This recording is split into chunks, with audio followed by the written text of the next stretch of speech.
नमस्कार. 23 तारखेला पुणे शहरात FC रोडवर L3 नावाचे पबवर जे कारवाई करण्यात आली होती, त्या कारवाईमध्ये 8 लोकांना अटक करण्यात आली होती. तदनंतर 2 इसम जे त्या व्हिडिओमध्ये ड्रग्ज कंझ्युम करताना दिसत होते, त्यांना सुद्धा अटक करण्यात आली होती. त्याच्याकडून अधिक इन्व्हेस्टिगेशन केल्यानंतर हा एक retail chain supply of drugs असे प्रकारचा प्रकरण समोर आला आणि यामध्ये शिवाजीनगर पोलीस स्टेशनची जे टीम आहे त्यामध्ये सिनियर PI सावंत आणि त्याची GPची टीमने खूप चांगल्या प्रकारे डिकॉय वगैरे करून 3 लोकांना जे आहे अटक केला आहे.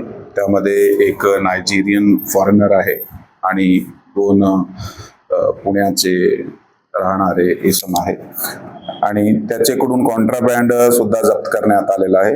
यामध्ये एका आरोपीकडून 20,000 रुपयाचा जे कॉन्ट्राबँड आहे ते कोकीन जे आहे ते जप्त करण्यात आलेलं आहे, 1 ग्राम जवळपास.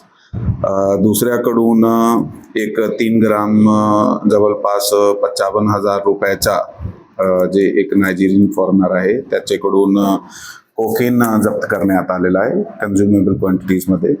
आणि त्याच बरोबर तिसरा जे आरोपी आहे त्याच्याकडून 7 ग्राम अंदाजन जे आहे तो MD पावडर जे आहे ते रिकवर करण्यात आलेला आहे. हा तिघाला आज रोजी अटक करण्यात आलेली आहे आणि त्यांना माननीय कोर्टासमोर पेश करून पोलीस कस्टडी घेण्यात येणार आहे आणि अधिक तपास करून यामध्ये अजून पुढे केला जाणार आहे.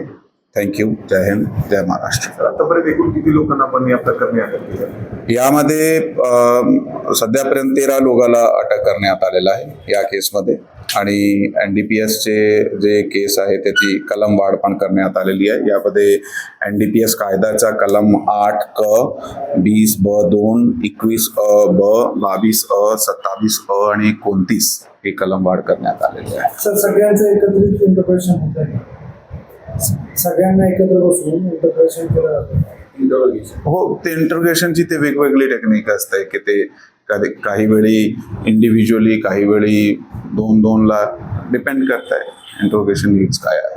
तर या तिघांनी L3 मध्ये जे पार्टी झाली त्याला ड्रग सप्लाय केल्याचा त्यामधनं एक आरोपी जे आहे ज्यांना आम्ही पहिले त्या एका पॅडलरला अरेस्ट केला आहे, त्यांनी सप्लाय केला होता आणि पुढे तो कोणाकडून घेत आहे, कोणाकडून आणला होता, ती चेन एस्टॅब्लिश झाल्यानंतर अजून 2 जे लोक आहेत त्यांना अटक करण्यात आलेले आहे.